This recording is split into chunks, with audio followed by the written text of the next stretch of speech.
Et bonjour à tous, nous nous retrouvons dans ce nouvel épisode, une nouvelle interview que j'avais trop hâte de faire parce que je suis avec Julie Danet. Alors Julie Danet, elle est fondatrice de Beyond Yourself et elle accompagne depuis 2021 les pros de l'accompagnement pour leur permettre de déployer, de développer leur business sans oublier de kiffer.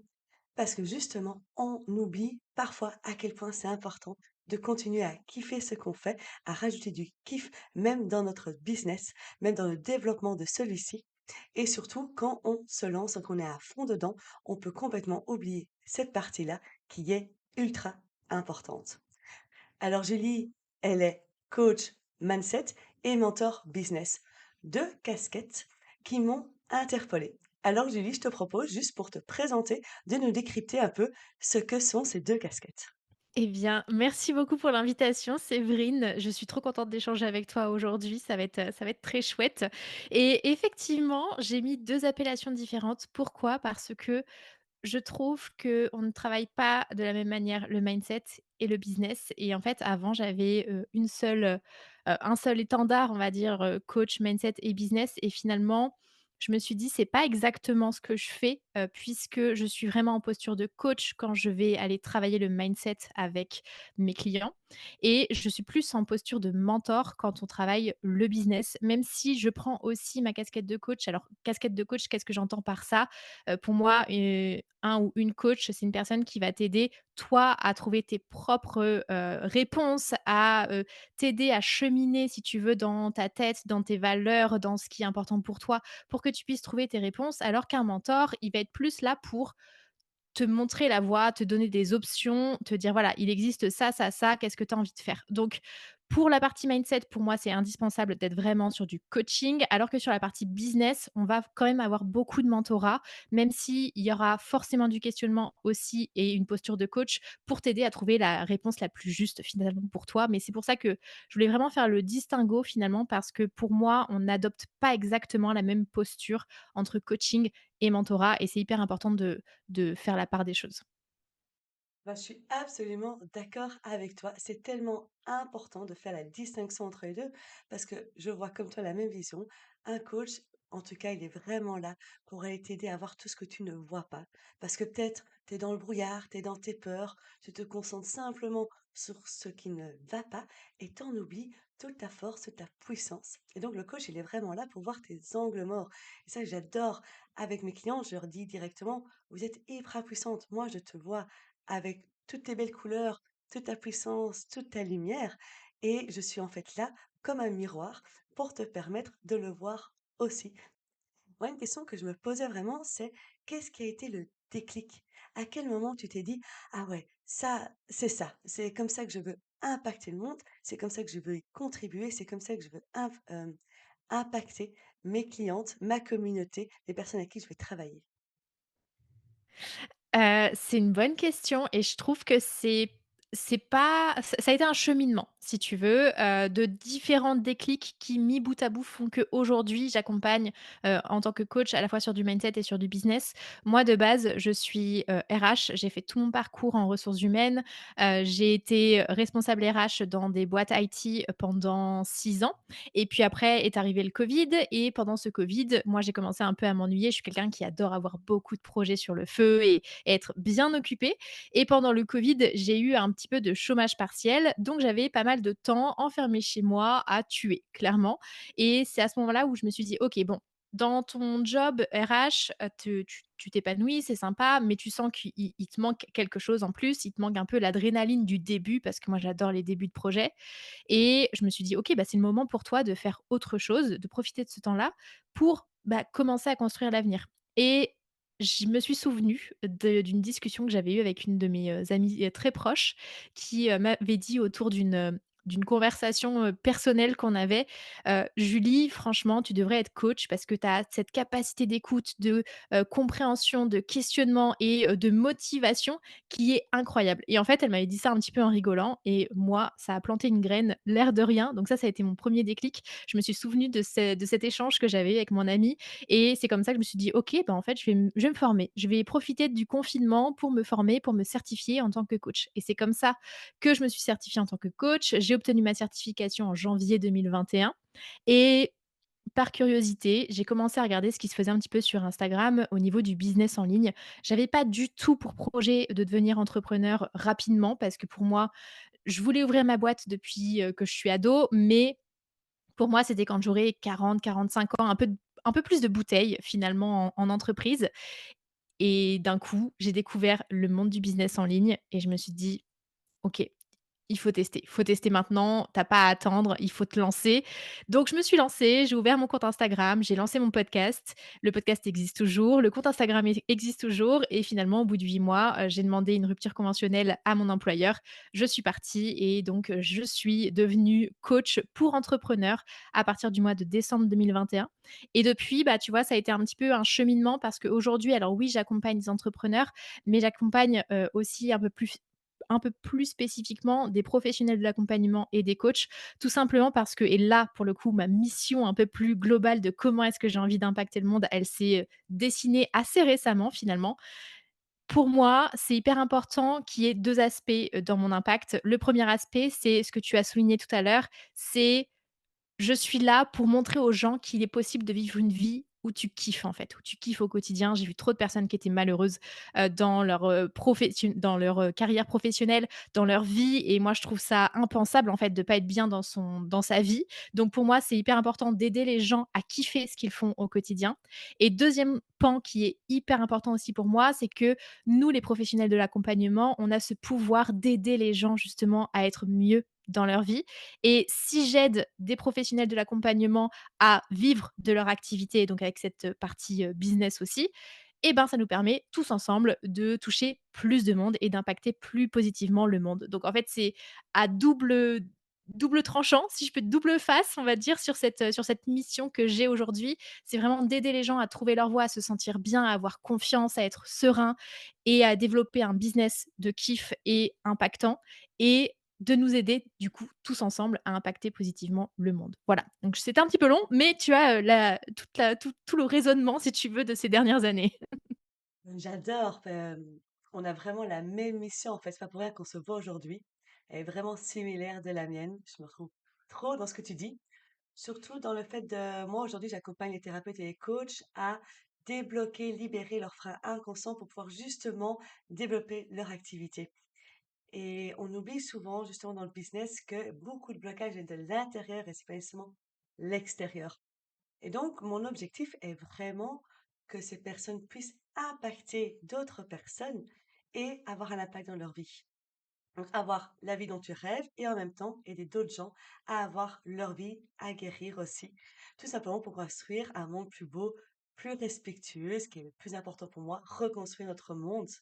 Et c'est vraiment une idée de créer un mouvement en en touchant des personnes qui permettent de commencer ce mouvement, comme un peu les ailes du papillon en fait. J'adore. C'est intéressant que tu parles de tu as commencé par le coaching avant de découvrir le monde entrepreneuriat, ce qui est assez général pour beaucoup de gens. D'ailleurs, beaucoup de personnes sont assez surprises de se confronter à ce monde entrepreneurial quand tu es coach, sophrologue, kinésiologue. Tu te rends compte que tu dois apprendre ce métier d'entrepreneuriat. Et toi, si je me rappelle bien, dans un de tes posts, tu disais que finalement, tu te trouvais meilleure entrepreneuse que coach. Oui, exactement. Pourquoi ça? Tout simplement parce que je rebondis, tu vois, sur un truc que je disais tout à l'heure, c'est que j'adore les débuts de projet et c'est clairement un aspect de l'entrepreneur et je sens depuis donc maintenant ça fait, 3 ans que je baigne dans le monde de l'entrepreneuriat. Ça fait 2 ans et demi que je suis entrepreneur à temps plein et je me rends compte que les moments où je kiffe le plus, c'est vraiment quand je commence des nouveaux projets, quand je teste des nouvelles offres, quand, je lance des challenges, quand je lance des masterclass et cetera. En fait, c'est de partir de rien et tout construire autour, tout, mettre en route, tout tu vois, toutes les l'idéation, la création, et cetera, la planification, l'organisation, ça, c'est vraiment ma zone où je peux passer des heures sans voir le temps passer et où vraiment je me sens bien. J'adore coacher, j'adore voir les déclics, j'adore voir les avancées, j'adore tout ça. Pour autant, je sens qu'il y a quand même une différence en termes de niveau de kiff. Si je reste sur cette échelle de kiff, j'ai vraiment plus de kiff à créer à partir d'une page blanche que de coacher au quotidien. Donc c'est pour ça que dans mon entrepreneuriat, je fais en sorte de créer des nouvelles choses très régulièrement parce qu'autrement je m'ennuie très rapidement et je perds un peu la flamme et c'est pour ça que je me suis rendu compte finalement il y a quelques mois que cette flamme venait de cette casquette entrepreneur plus que de la casquette coach. Il y a une clé vraiment puissante ici de ce que tu dis, c'est l'échelle de kiff. Et donc, je vous invite vraiment ici, à ceux qui écoutent, de reprendre ce qui résonne pour vous ou ce qui vous titille, parce que ça, ce sera intéressant à explorer. On se retrouve tous finalement avec plusieurs casquettes, entrepreneurs, plus notre métier, notre corps métier, coach, kinésiologue, etc. Mais vérifier le niveau de kiff est vraiment intéressant. Ça va permettre d'aller voir où est-ce qu'on a le plus de kiff, voir comment on va pouvoir plus se nourrir de ça, sans laisser tomber le reste, bien sûr, mais de remettre plus de kiff dans ce qu'on fait. Et donc, je trouve ça très intéressant d'aller voir ce niveau et de transformer son métier, son entrepreneuriat par rapport à ça. Et donc, si je prends un exemple, par exemple, pour moi, euh, je trouve ça assez chouette aussi le niveau de coaching. Je kiffe énormément mon niveau de coaching et je découvre que j'aime beaucoup des choses dans l'entrepreneuriat, mais pas tout. Et donc, c'est vraiment intéressant de voir qu'est-ce qui me fait kiffer dans l'entrepreneuriat, qu'est-ce qui me fait kiffer au niveau coaching et de remettre ça encore plus. Donc, j'adore vraiment que tu proposes cette clé. Par exemple, se demander est-ce que c'est le passage à l'action qui me fait kiffer? Est-ce que c'est la stratégie? Est-ce que c'est la créativité? Quel est mon niveau de kiff dans toutes les différentes tâches que je dois faire? Il y en a que j'ai aussi envie de faire. Est-ce que finalement c'est adapté à ce niveau de kiff que je veux avoir ou pas? Exactement et c'est là où le niveau de kiff est aussi important, tu vois? Parce qu'aujourd'hui, quand tu es entrepreneur, il y a 1000 et une façons de réussir, il y a 1000 et une façons de communiquer, de faire ton marketing, de faire tes ventes et cetera. Ce qui est important, c'est de te rapprocher de toi. Qu'est-ce qui te parle? Qu'est-ce qui te donne envie? Parce que si tu fais toutes tes actions à reculons, ça fonctionnera pas du tout. Enfin, ça peut fonctionner, on va dire, la chance du débutant, au démarrage, mais sur le long terme, ce sera pas le cas et on n'a pas envie d'être là pour 10 jours, on a envie d'être là pour 10, 15, 20 ans. Donc il faut penser long terme et c'est pour ça que l'échelle de kiff, pour moi, elle est tellement importante parce que c'est quand tu construis tout à partir de toi, à partir de ce qui te plaît, ce qui est important pour toi, tes valeurs, ton pourquoi, ta mission, et cetera. C'est comme ça que tu perdures, c'est comme ça que tu impactes le plus, et le plus loin aussi. Donc c'est hyper important de garder ça en tête, de se poser toujours la question, «OK, là, ça me plaît pas, qu'est-ce qui vient me chercher? Qu'est-ce qui vient me booster pour pouvoir, avancer, rapidement, efficacement et sur la durée? Ne pas s'épuiser parce que quand on force, on va s'épuiser. Ça va peut-être fonctionner sur le court terme avec la volonté et cetera, mais c'est pas la même chose de forcer sa volonté. Alors, c'est pas la même chose que d'avoir des moments de haut et de bas. C'est comme la vie, c'est comme le salariat, c'est normal, la vie pro ou perso. On a des montagnes russes. Mais c'est pas la même chose que d'avoir perdu tout goût, pendant des mois, des semaines, voire des années, de se traîner, de s'épuiser et puis à la fin de même être dégoûté. Et dans d'autres interviews, on parlait vraiment d'avoir un bon équilibre vie, perso, pro. D'aller voir ce qui nous fait peur pour ne pas à chaque fois devoir forcer, de devoir avancer avec ses peurs, de tirer des boulets et c'est beau justement que tu parles de justement de cette échelle de kiff parce que, gérer checker si on kiffe ou si on a peur, c'est pas la même chose. On peut juste regarder à l'intérieur de soi. Est-ce que je le kiffe mais j'ai peur? C'est aussi, c'est vers là où on doit Ouais, aller. c'est quand une fois que tu fais tomber tes barrières de frein, de doute, de crainte et cetera, est-ce que c'est ça qui te profondément vient te chercher? Ou tu sens que de toute façon, généralement, c'est tout est corporel dans tous les cas. On a toujours tous et toutes la réponse à l'intérieur de nous et notre corps nous parle. C'est pour ça que quand on se pose ce type de questions, c'est se concentrer sur qu'est-ce que je ressens? Où est-ce que ça vient vibrer à l'intérieur de moi? Et généralement, quand, tu es au bon endroit, tu sens que tu as l'excitation qui monte, tu vois? Tu as envie de te lancer, tu sens que tu peux passer des heures dessus et cetera. Donc, il suffit et je dis «il suffit» avec des gros guillemets parce que je sais que c'est pas si simple, que ça, mais il suffit de s'écouter vraiment profondément pour se dire: «Je suis au bon endroit ou je le suis pas».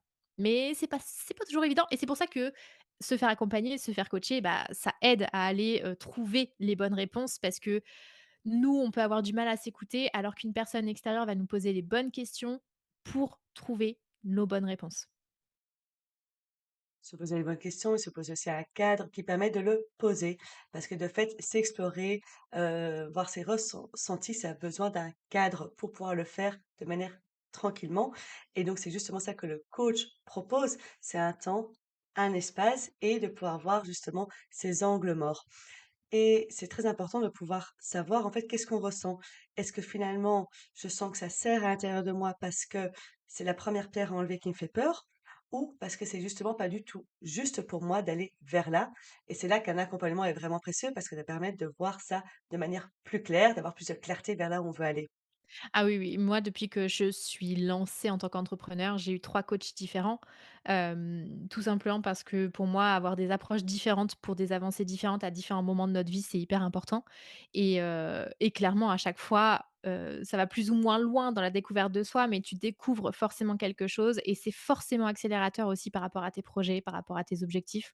Donc je ne peux que recommander 3 millions de fois de se faire accompagner. C'est sûr que ça, qu'on a déjà en plus déjà commencé à se faire accompagner, on a encore envie de le faire plus parce qu'il y a toujours plus à découvrir. En tout cas, moi, je suis très, très curieuse et j'adore, justement de découvrir encore plus sur moi, encore plus sur mes peurs, encore plus de façons de faire différemment, d'autres méthodes. Le savoir-faire par soi-même aussi, c'est ça, qui est hyper important. C'est pour ça que, je les ai pas enchaînés, tu vois? Par exemple, moi, mes accompagnements, je les ai faits, quand j'en avais le besoin et il y a des mois entiers où je ne me faisais pas accompagner et c'était très bien parce que c'est aussi une phase d'apprentissage, c'est une phase de prise de recul, une phase d'implémentation aussi, de test. Bref, il faut aussi avoir ces moments où, on a personne à nos côtés parce que si tu as tout le temps une béquille avec toi, t'avances pas q de manière saine pour toi non plus. Donc c'est hyper important d'avoir des moments avec et des moments sans. Un équilibre à nouveau, voir quand c'est nécessaire d'en prendre ou pas, tout simplement, on a envie de passer au prochain niveau, au niveau supérieur, parce que toi-même, tu le dis, tu lances plein de projets, tu es la reine du passage à l'action. Yes. Un des derniers que j'avais découvert sur toi, c'était les archétypes. Donc, tu as créé les archétypes financiers. J'ai adoré le faire. Alors, pour ceux qui nous écoutent, je vous encourage vraiment à aller cliquer sur le lien dans la description et d'aller voir ces archétypes parce que ça ouvre énormément les yeux sur plusieurs choses. Et donc, je l'ai fait. Et je me suis demandé comment c'était venu. À quel moment tu t'es dit que ça va être important d'aller voir ces archétypes? Quelle est l'importance, en fait, de connaître son archétype financier? Et comment est-ce que, tu as découvert finalement ces archétypes? OK. Alors, comme je l'ai dit, moi j'aime bien en avoir un peu partout. C'est comme ça que je me sens la mieux, dans la vie et depuis que je me suis formée, enfin depuis que je suis jeune, j'aime l'école. Je fais partie de ces gens qui aiment l'école. J'aime apprendre, je suis hyper curieuse, j'ai une valeur, découverte qui est très forte, hem et en fait, depuis que je me suis, lancée dans le coaching, j'apprends en permanence et j'adore découvrir des nouveaux outils qui vont te permettre de mieux te connaître pour aller chercher plus facilement tes réponses et du coup, bah, créer ta vie sur mesure qui te fait kiffer, quoi. On en revient toujours au même. Et il s'avère que l'année dernière, j'ai découvert les archétypes financiers. Je suis tombée sur, quelqu'un qui parlait de ça et j'ai fait: «OK, waouh, ça a l'air, incroyable». J'ai passé le test, j'ai eu les résultats, j'ai fait: «OK, c'est fou, c'est un outil qui a l'air hyper pertinent et pourquoi pas, ben, aller plus loin dessus». Donc je me suis formée dessus et quand je me suis formée dessus, j'ai fait: «OK, le parallèle avec le business, il est génial» parce que pour moi, en plus, les archétypes financiers, c'est pour connaître notre, enfin, c'est pour faciliter la connaissance de soi par rapport à notre rapport à l'argent et l'argent, c'est central dans nos vies. On l'aime pas, on ne peut pas faire sans. Ça existe dans notre société, on en a besoin pour vivre et plus on travaille notre rapport à l'argent, plus ce sera sain et plus on le vivra bien et en plus, quand on est entrepreneur, souvent, quand on se lance, on est tout seul, donc nos services, c'est nous.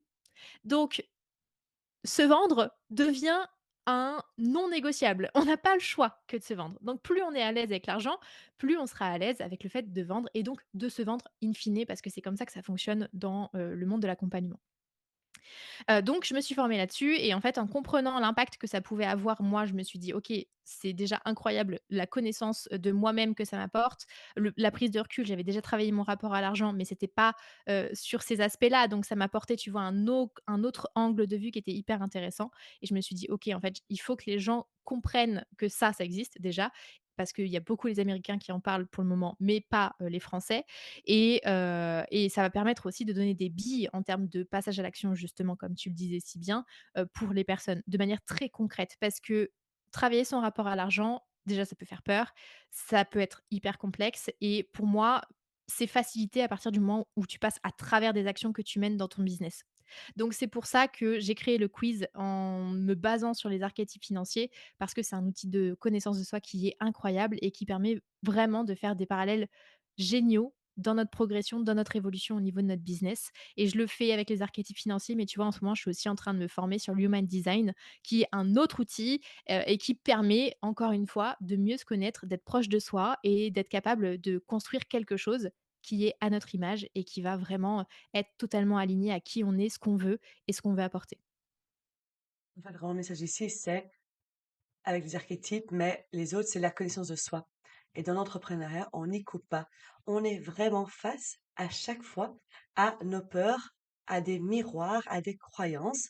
Et c'est accélérateur en fait, parce que même si c'est le cas pour beaucoup de coachs et thérapeutes, on s'est déjà exploré. On a commencé par soi-même. Mais ce qu'on ne savait pas, c'est qu'en commençant en se mettant à son compte, tout ce qu'on avait plus ou moins exploré, mais pas complètement libéré, rééquilibré, reprogrammé, revient directement et si on ne le voit pas, bah, souvent, on bloque, on abandonne et on ne sait pas comment faire pour avancer.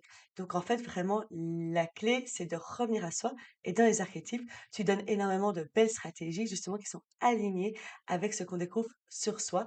Tu donnes des actions de vente, de prospection, de développement de business, mais aussi des croyances, voir quelles croyances limitantes on peut reprogrammer et voir quelles croyances portantes on peut implémenter dans notre système.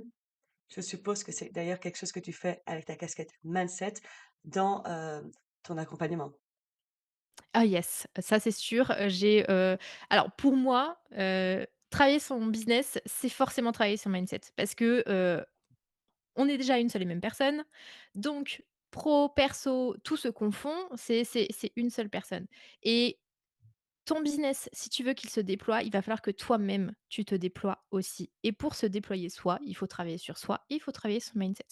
Et on le sait, toi comme moi, que des croyances, on en a moult à l'intérieur de la tête. Il y en a qui sont hyper sympas avec nous, qui vont nous porter, et il y en a d'autres qui vont venir juste essayer de nous mettre des bâtons dans les roues à chaque action que l'on mène dans notre quotidien, de manière consciente ou inconsciente. C'est pour ça que je suis de ceux qui ont beaucoup, beaucoup de mal avec les coachs business. Les coachs business tout court, c'est j'allais un gros mot qui me vient en tête, mais je vais le dire, c'est de la merde s'il n'y a pas un travail mindset qui est fait en parallèle. Parce que mettre toutes les stratégies du monde, business, marketing, communication, vente en place, c'est super. Mais si tu travailles pas toi, ta personne en parallèle, à un moment, ça va péter. Ça va péter, tu vas te cramer, tu vas être désaligné, tu vas pas, suivre la croissance potentielle que tu vas avoir au niveau de ton entreprise. Bref, travailler son mindset, c'est un indispensable quand on est entrepreneur et ceux qui disent le contraire, c'est de la merde. Clairement, c'est de la merde parce que l'entrepreneuriat, c'est 80 de mindset, 20 de business et de stratégie. Donc c'est hyper, hyper important de travailler le mindset en parallèle de son business. Bon, je te rejoins à 100 là-dessus. C'est comme les coachs, on va faire 10 000 cas en 3 mois, mais en fait, c'est n'importe quoi, c'est hyper violent. Finalement, le but de ton entreprise, c'est qu'elle soit aussi au service de ta vie et impacter les gens dont tu as envie d'impacter. Faire quelque chose qui te fait vibrer et permet d'impacter les gens. Mais ce n'est pas pour aller t'envoyer directement comme une fusée sur la Lune où tu n'arrives pas à suivre. Donc travailler, revenir à soi, s'explorer, travailler son mindset, c'est hyper puissant. D'ailleurs, ça, me réconcilie avec le mot, mindset parce qu'au début, je le liais à la motivation, à la volonté, mais en fait, le mindset reprend aussi ta posture, tes croyances, te permet de t'explorer toi, aller explorer ce qui est juste pour toi, tes valeurs, tout ce qui fait toi holistiquement et donc travailler son mindset, c'est tellement important. Parce que Plus que oui, le vieux c'est un mindset. Ouais. raccourci. C'est un raccourci, le mindset, on parle d'état d'esprit, mais moi, je mets tout ce qui se passe à l'intérieur de soi, en fait. C'est tout ce qu'on va aller travailler pour soi, ce qui est important pour nous, ce qui vient nous chercher, ce qui vient nous booster. C'est un ensemble, en fait, le mindset. D'ailleurs, toi, quelles ont été tes croyances? Avec quoi tu as démarré? Quelles ont été tes croyances limitantes, portantes ou tes peurs auxquelles tu t'es confrontée, finalement? Mmh, alors, je vais commencer par une croyance, aidante pour le coup parce que, c'est la première qui m'est venue en tête, donc je pense que c'est important qu'elle prenne sa place ici. La croyance vraiment boostante que j'ai aidante, c'est: «Tout est possible». Heu et pour le coup, ça paraît généraliste parce que c'est pas une croyance où je dis: «Je suis capable de tout faire», mais c'est un peu ça, en fait, qui se cache derrière. C'est que pour moi, dans la vie, tout est possible. Tout n'est pas facile, mais tout est possible. Donc ça, c'est vraiment une croyance qui me suit depuis des années et des années et qui me sert vraiment au quotidien. Et par contre, croyance limitante, alors là, tu me bloques un peu dans le sens où je suis quelqu'un qui est hyper, hyper, résiliente et du coup, j'ai beaucoup de mal à me souvenir de ces, des choses qui m'ont, potentiellement bloquée il y a très longtemps. Mais j'ai envie de dire si, la celle qui me vient là en tête, c'est justement, ce que je te racontais tout à l'heure, c'est que pour moi, être entrepreneur, c'était avoir des dizaines d'années, d'expérience derrière soi avant de se lancer. Et j'ai dit, «Merde» à cette, croyance-là quand je me suis dit: «OK, en fait, teste et tu verras. Tu verras, de toute façon, tout est possible» et donc en fait, j'ai, tourné un petit peu toutes ces croyances dans ma tête. De base, je me disais: «Non, tu peux pas être entrepreneur, tu peux pas avoir ton entreprise avant 45 ans» et finalement, quand je me suis lancée, j'en avais 28 et ça s'est très bien passé. 2 ans et demi plus tard, je suis encore là et j'ai aucun regret là-dessus. Mais je pense que c'est celle qui peut-être m'a fait le plus hésiter au début, à me lancer et finalement, c'était vraiment, juste, du bullshit quoi. Donc je suis très contente, d'avoir, d'avoir dit: «Non, non, je ne t'écoute pas, tu n'es pas une croyance qui va venir avec moi dans cette aventure». Mais c'est sûr que si tu as la croyance que tu peux démarrer ton business qu'à 45 ans, bah, tu vas te mettre des bâtons tout le temps dans les roues, ou bien tu vas te lancer très, très, très petit et tu vas pas avancer. D'ailleurs, tu dirais que, si tu devais voir les plus grandes croyances que tes clientes aujourd'hui, qu'elles soient portantes ou limitantes, ce serait quoi finalement?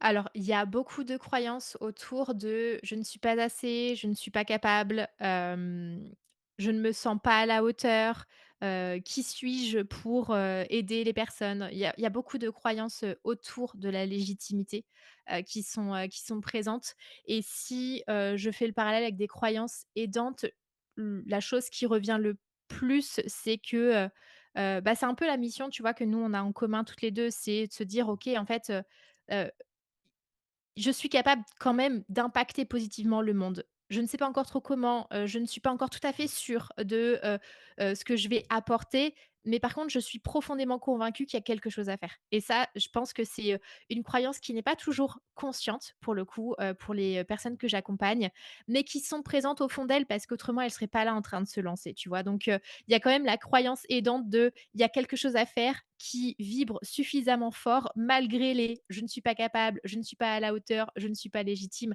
qui vient du coup rattraper et pousser quand même, à se lancer. C'est génial que tu ressors ça. Parce que dans les autres épisodes, on a pas mal parlé, de ses croyances et de ses peurs et donc ceux qui, ont vu déjà cet épisode ou que même s'ils ne vous avez pas vu, on en revient à se dire que, à chaque fois qu'on a des peurs, des croyances, «Je ne suis pas légitime, je ne sais pas faire, je ne suis pas assez, je ne peux pas faire, je n'y arriverai jamais» parce que, une façon de pouvoir dépasser ses croyances, c'est de revenir à son pourquoi, à sa vision et de revoir ce feu, cette lumière qui se rallume à l'intérieur de soi et ça va vraiment permettre de ramener du mouvement et de l'énergie à l'intérieur de soi, de brûler cette croyance, de se redonner de l'énergie, de la motivation et de pouvoir avancer. Donc si vous doutez, pour ceux qui écoutent aujourd'hui, ramenez-vous à votre pourquoi. Pourquoi est-ce que vous faites ça? Quelle est votre vision? Comment est-ce que vous voulez contribuer dans ce monde? quels sont les bénéfices, en fait, pour les autres, mais aussi pour votre vie et de prendre un temps pour le ressentir pleinement et de ressentir ce coup de boost pour avancer. En tout cas, moi, c'est le truc qui fonctionne à chaque fois dès que Ouais, j'hésite clairement et ça change et tout. je suis trop contente que tu abordes ça parce que, la première chose que je fais travailler, sur la partie business, avec mes clients, c'est le pourquoi. Pourquoi tu es là? Et c'est pour ça que ça tout part de ça, en fait. Alors moi, sur le côté, tu parlais de vision. La vision, je suis un peu plus tiède, froide, on va dire, sur ce sujet-là parce que je sais que c'est un sujet qui peut être hyper délicat pour beaucoup de personnes. Moi, par exemple, j'arrive pas du tout à me projeter au-delà de 6 mois, 1 an grand max, si j'arrive à tirer un petit peu sur la «corde» entre guillemets. Mais la vision, c'est quelque chose qui me stresse énormément. Quand je vois des personnes, qui sont, «Oui, dans 15 ans, il y aura ça dans ma vie» et cetera. J'admire parce que moi, c'est pas du tout quelque chose, sur lequel je suis à l'aise. Donc la vision, pour moi, c'est un peu touchy, mais par contre le pourquoi, c'est le feu. C'est le feu qui est à l'intérieur de toi, qui te dit: «J'avance au quotidien pour mener à bien ça». Et c'est à la fois pour soi, qu'est-ce que tu as envie de construire pour toi dans ta vie, qu'est-ce que tu as envie de d'avoir autour de toi et qu'est-ce que tu veux apporter aux autres. Donc c'est hyper important ce parallèle dont tu parlais, pour soi, pour les autres et le pourquoi, c'est vraiment la base, le socle de tout, tout, tout. Sans pourquoi, on ne sait pas où on va. Ça va être compliqué d'aller rassurer notre mental et rassurer nos peurs, de faire des choses inconfortables si on ne sait pas où on va, si on ne sait pas pourquoi on y va. C'est tout à fait normal qu'il y ait des stress et des peurs. On n'a pas tout à fait appris à, évoluer dans l'inconfortable, mais pourtant, on a déjà fait ça plein de fois. Et quand c'est pourquoi on le fait, pourquoi est-ce qu'on passe par l'inconfortable, le mental se calme, ça s'apaise et ça nous permet de nous lancer. Toi d'ailleurs, ton secret pour passer à l'action, c'est quoi? Puisque tu es la queen du passage à l'action, donc finalement, quelle est la clé? C'est ce pourquoi? J'ai une capacité immense à, ne pas écouter mes peurs. Donc je me considère très chanceuse parce que alors oui, il y en a qui viennent quand même me chercher. Non, je n'ai pas zéro peur, clairement pas. Mais, quand je veux vraiment quelque chose, je j'arrête de me poser des questions, en fait. Je mets tout sur off dans ma tête et j'y vais. Et c'est pour ça qu'on m'appelle la queen du passage à l'action parce que justement, pour moi, l'action est la solution pour tout ce qui se passe dans notre tête. Et justement, quand on a des peurs, des craintes, des doutes et que ce sont eux qui prennent tellement de place que finalement on fait plus rien, on procrastine, on reste dans son canapé au lieu d'aller se bouger et cetera. C'est le mouvement, c'est l'action qui va permettre de, au fur et à mesure, ramollir cette peur, ramollir cette crainte, ce doute et faire en sorte que la machine s'inverse. Donc pour moi, le mouvement appelle le mouvement et clairement, c'est aussi le mouvement qui va venir booster la confiance et la confiance, bah, plus elle prend de place, plus les peurs, les doutes ils vont toujours exister, mais ils vont se faire beaucoup moins forts, beaucoup moins pressants dans notre tête et c'est ce qui permet vraiment d'avancer sur tout ce qui est croyances et limites limitantes parce que, on se dit: «OK, j'entends, je vois ce qui se passe, je comprends, je vois pourquoi ça se déclenche en moi. Par contre, je fais le choix aujourd'hui d'aller contre cette peur et de me mettre en mouvement coûte que coûte» et c'est ça, qui fait mon «secret» entre guillemets, c'est que généralement, quand il y a un truc qui vient me chercher, je regarde, je fais: «OK, bon, bah, là, ça prend plus ou moins de temps, hein», quelques jours, pas beaucoup plus que quelques jours généralement, hem et quand c'est très pressant. Mais par contre, une fois que je l'ai regardé, que j'ai fait: «OK, bon, bah, j'ai compris, en fait. Je vois que tu es là, mais par contre, moi, je le veux quand même vraiment là, ce l'objectif que j'ai en tête, je veux vraiment y aller. Donc je vais décider d'y aller, même si dans ma tête, il y a tout ce qui fait: «Méou, méou, méou, j'ai peur, j'ai peur». C'est pas grave. Je décide de pas écouter ça et de me dire: «OK, je fonce tête baissée et je verrai ce qui se passe». C'est une énorme force que tu as, parce que c'est vrai que c'est dans l'action qu'on découvre ce qu'on faisait vraiment peur et que ça n'a pas lieu. C'est une histoire qu'on s'est racontée dans la tête, mais elle n'a pas lieu d'être. Et vraiment, c'est une force parce que, par exemple, moi, je ne sais pas le faire, je ne sais pas avancer avec les peurs, donc j'ai trouvé une autre façon. Je fais autrement, je vais bouger à l'intérieur, je vais reprogrammer au niveau de mon système interne pour apaiser ça et pour pouvoir passer à l'action. Mais la première chose, c'est la prise de conscience. Aller conscientiser ce qui fait vraiment peur, ce qui nous limite. Et c'est OK parce qu'on a l'être humain, on fonctionne avec des peurs, On a fait sens aussi de notre monde et on a construit des histoires pour faire sens, mais c'est important de conscientiser à partir de quand elle nous protège plus, à partir de quand elle nous limite, et puis de découvrir la manière de passer à l'action. En allant à fond comme toi à travers nos peurs, nos feux rouges, ou en d'abord calmant notre système interne. Mais de toute façon, en passer à l'action, à un moment, on va découvrir que la peur n'a plus lieu d'être et c'est notre objectif final. Et donc, ce qu'on vous raconte, en fait, à ceux qui écoutent, c'est il va falloir passer à l'action, peu importe comment ça va vous aider à le faire, peu importe comment ce que vous allez mettre en place pour vous rassurer. L'objectif, ça va être de passer à l'action. C'est ça l'entrepreneuriat, c'est de poser des actions, des petites, des grandes, régulières. Et c'est ça qui va changer les résultats de votre business et c'est ça qui va changer votre vie, Effectivement, votre quand tu quotidien. parles de reprogrammation interne, pour moi, la reprogrammation interne n'est pas totalement terminée tant que, c'est pas matérialisé dans le monde physique. Donc c'est pour ça que dans tous les cas, le passage à l'action est un passage obligatoire si on veut que tout ce qui se passe à l'intérieur de notre tête et qui nous limite, change. Donc c'est hyper important de passer du mental à ce monde physique parce que c'est comme ça que «la boucle est bouclée» entre guillemets. Et sans action concrète dans la matière, ça va pas changer, c'est sûr et certain. On a besoin de le voir, besoin de le faire. On a besoin que ça se matérialise et que le mental réagisse que on sait le faire. Tu parlais de tes clientes qui avaient des peurs, aussi des problèmes d'estime de soi, de confiance en soi. Ça se crée en faisant des petites actions, en passant à l'action, parce qu'on découvre ce qu'on sait faire. On redécouvre tout ça. Et un accompagnant vraiment permet de faire ça parce que on va plus pouvoir se cacher derrière nos peurs. On va avoir quelqu'un qui va nous aider à croire en nous, à retrouver notre puissance, à conscientiser nos peurs et à nous aider à faire ce passage à l'action. Et c'est ça qui transforme. C'est ça et c'est ça la beauté vraiment du coaching, dans le sens où soit c'est hyper conscient, tu vois? C'est hyper conscient quand tu, viens me voir et tu dis, «Ah je me sens pas légitime, je suis pas à la hauteur» et cetera. OK. Le rôle du coach, ça va être de comprendre d'où ça vient en fait ça, de t'aider à comprendre comment ça s'est forgé et sur quoi tu vas appuyer finalement cette affirmation-là. Et généralement, tu creuses, tu creuses, tu creuses. On n'est pas du tout sur une question, d'estime, de confiance et cetera. C'est, un historique au niveau de l'éducation, c'est une expérience qui s'est passée quand on était enfant, quand on était ado et cetera.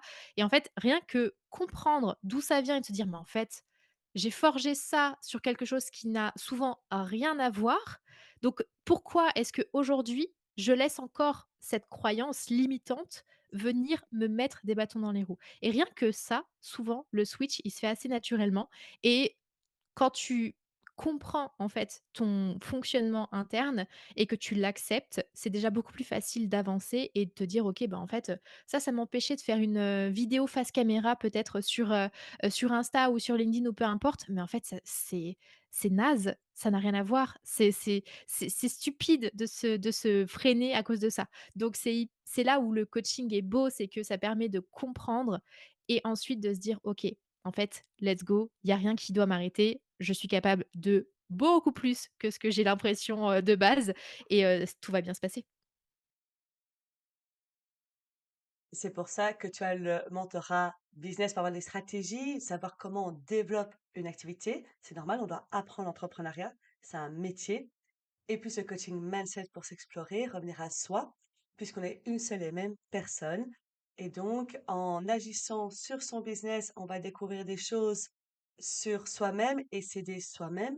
Et puis de pouvoir travailler sur soi, ça va permettre d'avancer sur notre business. Les deux sont interdépendants, ce sont des vases communicants et travailler les deux va permettre aux deux d'avancer à un rythme qui est le sien. Voilà. Exactement, c'est pour ça que travailler les 2 en parallèle, c'est hyper puissant. J'adore, c'est fantastique. Avec tout ça, on a énormément de clés. Je sais pas pour vous, mais moi, j'en découvre trois grosses. Premièrement, ce serait le passage à l'action, parce que c'est tellement important d'aller déposer dans la matière, de voir à quel point ça se réalise et qu'on rassure notre mental au niveau de nos peurs. Et c'est ça qui fait vraiment des résultats. Aller s'explorer soi-même, comprendre notre système interne, aller comprendre ce qui nous limite et voir ce qu'on peut lâcher pour pouvoir avancer, puisqu'on a le moteur de notre entreprise c'est important de revenir à soi et avoir un business aligné, un business qui nous fait kiffer. Troisième grosse clé, checker son niveau de kiff quand on fait des actions et réajuster là où ce n'est pas totalement juste pour nous. Et même si on nous propose des stratégies, c'est important de voir si elles nous correspondent, si elles nous font kiffer ou si on doit faire autrement tant qu'en fait on remplit le même objectif derrière. Nous sommes différents, donc c'est normal d'avoir des stratégies différentes et d'ajuster différemment notre niveau de kiff. Et quand on kiffe, ce sera plus simple d'avancer, de passer à l'action et de faire grandir notre business. Trois grandes clés que je retiens. Pour finir, Julie, quel serait le mot de la fin? D'ailleurs, si tu avais un message à faire passer à toutes ces personnes, ces coachs, ces thérapeutes, ces femmes entrepreneuses, pour continuer à avancer dans leur business, à passer à l'action et tout en kiffant. Heu, c'est difficile parce que j'aurais tellement de choses à dire, mais je pense que je vais, réitérer ce que je disais tout à l'heure, c'est de garder bien en tête que tout est possible, qu'on est toutes et tous, capables et toutes capables du coup, dans ce cas-là, et qu'on a vraiment toute une richesse et un pouvoir tellement important qu'il est vraiment égoïste de le garder pour soi, et qu'il est important aujourd'hui de vraiment apprendre à rayonner et à vraiment déverser tout ce qu'on a à l'intérieur de nous parce que c'est ce qui va changer le monde de demain et ce qui fait que, ben, on va avoir un impact hyper positif, tous ensemble. Donc voilà, garder en tête que tout est possible, qu'on a un pouvoir incroyable et que, plus vite on le déploie, plus vite, le monde va changer et de manière très positive. J'adore. Tout est possible. Ça, c'est le beau mot de la fin. En tout cas, pour ceux qui écoutent, moi, quand j'entends tout est possible, j'ai le feu, j'ai la flamme, ça se rallume et j'ai envie d'y aller à fond. Donc, peut-être le coller sur le mur pour se rappeler dès qu'on a un doute, on a une peur, on peut s'y raccrocher et y aller. Entre-temps, je vous invite vraiment à découvrir Julie. Vous pouvez la découvrir sur Instagram, podcast, sur LinkedIn. Vous retrouverez tous les liens dans la description en dessous. N'hésitez pas à aller voir les arrêtés financiers et Julie organise une masterclass tout bientôt. Allez-y, allez prendre toute l'information, les clés que Julie peut vous donner. Et si cette interview vous a donné des clés, vous a mis le feu, imaginez ce que c'est d'être avec Julie. À mon avis, il n'y aurait plus aucun doute pour passer à l'action après. C'est clair, bah, merci en tout cas, Séverine pour ce grand sourire que tu m'as apporté, pour cette invitation aussi. C'était très chouette d'aborder, tous ces sujets, vraiment des sujets de cœur pour moi. Merci encore une fois. Avec grand plaisir, c'était un bonheur de partager ce moment avec toi. J'ai aussi appris plein de choses et repris plein de clés. C'est important, à nouveau pour ceux qui écoutent, de ne pas juste faire, hop là, j'ai pris du contenu, mais de voir ce qui est juste pour vous. Et puis, bah, on va se retrouver la semaine prochaine pour une autre interview, encore plus de clés, encore plus de conseils pour continuer à avancer vers la vie que l'on souhaite. Faire ce qui nous fait kiffer tout en impactant, contribuant à un monde meilleur. Et puis, ben, je vous invite à vous abonner pour tout simplement retrouver plus régulièrement tous les conseils que je peux vous donner pour dépasser vos peurs, vos croyances limitantes, pouvoir rassurer votre mental et y aller à fond, et aussi à me suivre sur Instagram. Entre-temps, on vous souhaite tous les deux une bonne journée et à tout bientôt.